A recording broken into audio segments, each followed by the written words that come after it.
नमस्कार. मी जिथं उभा आहे ही तिथली जागा तुम्हाला आठवत असेल. मी काही दिवसांपूर्वी साधारण 8 जुलै रोजी याच ठिकाणी एक पुराचा व्हिडिओ केला होता. माझ्या पाठीमागे जर बघत असाल तर हा मेन रस्ता आहे. त्र्यंबकेश्वर आणि गिरणारे या गावांना जोडणारा, याच गावांना जोडणाऱ्या या रस्त्यावर 8 जुलै रोजी पुराची परिस्थिती होती. साधारण 7 आणि 8 जुलै रोजी नाशिकसह राज्यातील पुणे असेल, घाटमाथा परिसर असेल, या परिसरात जोरदार पाऊस झाला होता. आणि त्यावेळी या ठिकाणी या वशिष्ठा नदीवर हे नदीचं पात्र आहे ते बाहेर पडलं होतं आणि इथं पुराची परिस्थिती निर्माण झाली होती. आता मी जिथं उभा आहे या ठिकाणी देखील गुडघ्या इतकं पाणी होतं. हा परिसर पूर्ण पाण्याखाली होता. माझ्या पाठीमागे जर बघत असाल तर हे ते शेड आहे, ज्या शेडमधून गुडघा एवढं पाणी होतं. आज ते शेड मोकळ्या अवस्थेत आहे.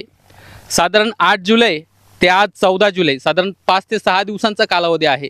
मात्र या कालावधीत पावसानं उघडीप दिली आणि पूर्णपणे आता जे पाणी आहे ते एकही थेंब या ठिकाणी उरलं नसल्याचं चित्र आहे. याच ठिकाणी ती नदी आहे आणि या नदीतही एकही थेंब पाणी शिल्लक नसल्याचं चित्र आहे. खाली जो केटी आहे त्या केटीमुळे थोडंफार पाणी शिल्लक असल्याचं आपल्याला दिसून येत आहे. एवढा पूर येऊनही सद्यस्थितीत इथं एकही पाण्याचा थेंब उरला नसल्याचं चित्र आहे. आता मी जे दाखवतोय हे भाताची रोपं आहेत. काही दिवसांपूर्वी ही रोपं देखील या पुराच्या पाण्यात बुडाली होती. मात्र सद्यस्थितीत ही रोपं अजूनही तग धरून असल्याचं आपल्याला पाहायला मिळतं आहे. मात्र एवढा पूर येऊनही सद्यस्थितीत आपण पाहताय तर माती पूर्णपणे हातातून निसटून जाते, इतकी कोरडी झालेली आहे. त्यामुळे इथल्या भातशेतीला जो आहे पाण्याची नितांत आवश्यकता आहे.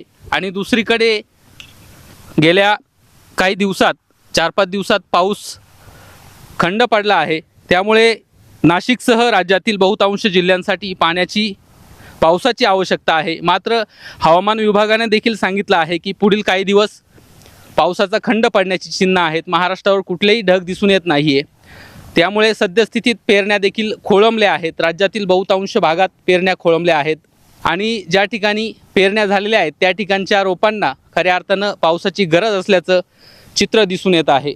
7 आणि 8 जुलै रोजी झालेल्या पावसामध्ये त्र्यंबकेश्वर तालुक्यात सर्वाधिक पावसाची नोंद झाली होती. खऱ्या अर्थानं हा तालुका भात शेतीसाठी म्हणून ओळखला जातो. मात्र इथेच आता खऱ्या अर्थानं मोठ्या पावसाची गरज आहे. 2 दिवस मुसळधार पाऊस झाला, मात्र ते पाणी सर्वाधिक गंगापूर धरणात गेलं. 2 ते 3 दिवसात जवळपास 40% वाढ होऊन गंगापूर धरण 70% पोहोचलं. मात्र सद्यस्थितीत तिथल्या शेतकऱ्यांना, इथल्या भात शेतीला पाण्याची गरज असल्याचं आपल्याला पाहायला मिळतं आहे. एवढा पूर येऊनही सद्यस्थितीत 4 ते 5 दिवसांचा खंड पडला. मात्र आता या शेतीमध्ये, या अवनांमध्ये पाण्याचा एकही थेंब दिसत नसल्याचं चित्र आहे. लोकमत ॲग्रोसाठी गोकुळ पवार, त्र्यंबकेश्वर.